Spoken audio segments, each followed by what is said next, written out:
Hey everyone, and welcome to This Explainer. Today, we're going to completely demystify the physical mechanics behind playing the saxophone.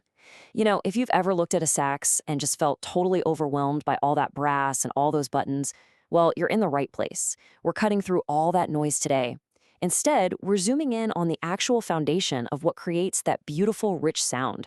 And honestly, it comes down to your body, your breath, and exactly how they interact with the instrument. Let's dive right in.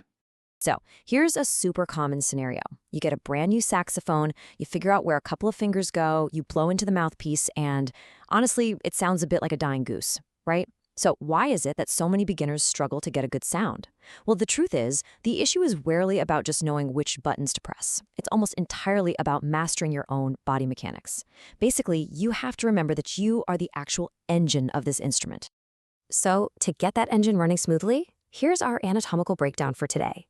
We'll start with posture and air support, then move to forming your saxophone embouchure, mastering proper hand placement, playing your first notes, and finally, unlocking the octave key. All right, let's kick things off with part 1, posture and air support. You could literally have the most expensive saxophone in the entire world, but if your air supply is weak, the instrument simply isn't going to sing. It's really helpful to think of your lungs as an actual air tank. When you're playing the sax, you have to get into the habit of filling that air tank completely with every single breath you take. You got to use enough air to get a solid sound, really pushing from deep down in your diaphragm. But there's a catch. You also have to balance it so you don't just overblow and blast the note. It's this steady, robust stream of air that actually makes the reed vibrate and creates your tone. Now, there are a few physical don'ts you really need to watch out for here. First up, slouching. Slouching totally restricts your lungs. Next, tensing up your shoulders or your neck. That's going to immediately cut off your air supply. And if you aren't taking those full, deep breaths we just talked about, your notes are just going to sound weak and kind of wobbly. Oh, and most importantly, and I really want to stress this, when you aren't used to taking multiple deep breaths in a short amount of time, you might feel a little bit lightheaded. Do not push through that. If you feel dizzy at all, just put the horn down and take a break immediately. Moving right along to number 2, forming your saxophone embouchure. Okay, so if your air is the engine, your embouchure is basically the steering wheel. Embouchure is just a fancy word for how you position your mouth around the mouthpiece. And the real secret to a great embouchure is a super delicate physical balance. See, it needs to be firm enough to create a good seal and control the reed, but at the exact same time, it has to be relaxed enough to let that reed vibrate freely. If it's too loose, air is going to leak right out the sides. But if it's too tight, the sound gets all pinched and squeaky. Which brings us to the single most common trap beginners fall into. This usually happens when your facial muscles start to get tired from playing. And trust me, they will get tired pretty fast at first. There's this completely natural tendency to tighten up and literally bite down on the reed. You absolutely have to resist this urge. Biting down completely stifles the vibration. Always tell yourself, let your air do the work of producing the sound, not your jaw. If you're hurting, just take a few minutes to let those facial muscles rest. All right, section 3. Mastering proper hand placement. So for your default hand position, your left hand is always going to go on the top keys and your right hand goes on the bottom keys. Take a look at how the fingers are assigned here. In both hands, your index, middle, and ring fingers act as fingers number 1, 2, and 3. Your thumbs, well, they're really just there for resting and balancing the instrument in the back, while those primary fingers do all the dancing on the front of the horn. Now, do you notice how the fingers rest so lightly on the round pearls of the keys? That is exactly where you want your fingertips to be. Even when you aren't actively pressing a key down, your fingers should just kind of hang out right there, resting lightly on those pearls. I actually highly recommend you literally check yourself in a mirror when you're practicing, just to make sure you're doing this. It's so much easier to break bad habits early on.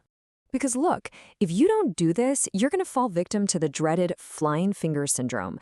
Please don't leave your fingers floating up in the air when you lift them off a key. Think about it. If your fingers are hovering like an inch away from the keys, it's going to take you twice as long to push them back down. Keeping them resting gently on the pearls is absolutely crucial. It's a total game changer for your speed, your control, and for making smooth transitions between notes down the road. Okay, on to section 4, playing your first notes. This is it. The moment we've been building up to.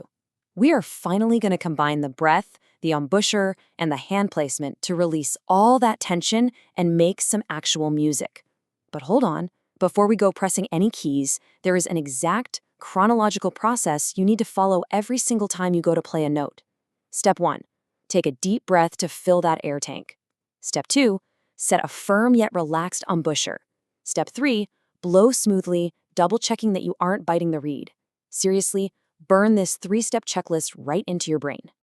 Okay, let's walk down the musical alphabet. We're going to start by just using our left hand, keeping our right hand totally open, just resting on the pearls. To play a C, press your middle finger, that's finger 2, on your left hand. To play a B, switch to your index finger, finger 1. For an A, you press fingers 1 and 2 together. And for G, it's fingers 1, 2, and 3. Now, as you're walking down these notes, keep checking in on your posture. And here's a pro tip. As the notes get lower, the amount of air required to play them actually increases slightly. So keep that air tank full. All right, let's continue down the scale by bringing our right hand into the mix. Keep your left hand clamped down on 1, 2, and 3. Now to play an F, simply add the index finger, finger 1 of your right hand. For E, add finger 2.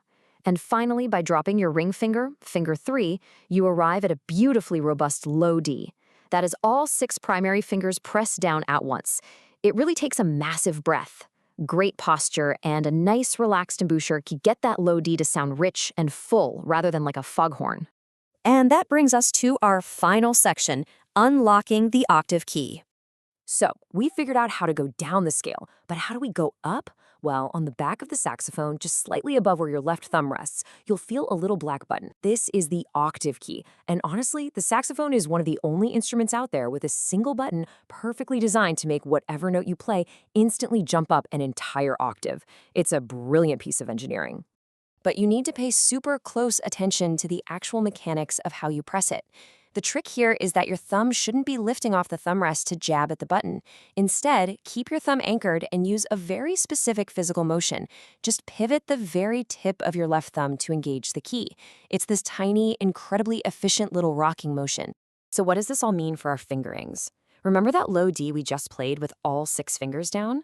Well, if you keep all 6 of those fingers pressed down, but you just pivot your left thumb to press the octave key, boom! You jump an entire octave higher to a middle D. It is literally the exact same fingering. You can play your way right back up the alphabet, D, E, F, G, A, B, C, just by using the exact same fingerings we already learned, but holding that octave key down. Now, a quick warning. As you play higher up the scale using that octave key, your facial muscles are definitely going to tire out a bit faster. And when that happens, there is going to be a massive temptation to tighten your lips and really bite down on the reed to try and force those higher notes out. Don't do it. Keep your embouchure relaxed. You have to trust your breath and let the airflow do the heavy lifting for you. If you find you can't hit the note without biting, no worries. It just means you need to take a quick break and let your muscles recover. All right, so we've broken down the posture, the air support, the embouchure, and the hand mechanics. You now officially have the tools to play real notes. But I want to leave you with a somewhat provocative question. You've mastered the physical mechanics, sure, but are you ready to ditch the sheet music altogether and play by ear? Believe it or not, with just the notes and fingerings we covered in this explainer today, you actually already have the foundation to start playing freely by ear, kind of like that Play Sax by Ear crash course we highlighted from our sources. Because honestly, mastering the physical mechanics, that's really just step 1 in finding your true voice on the horn. So get out there, keep practicing those fundamentals, check your posture in the mirror, and keep that air flowing.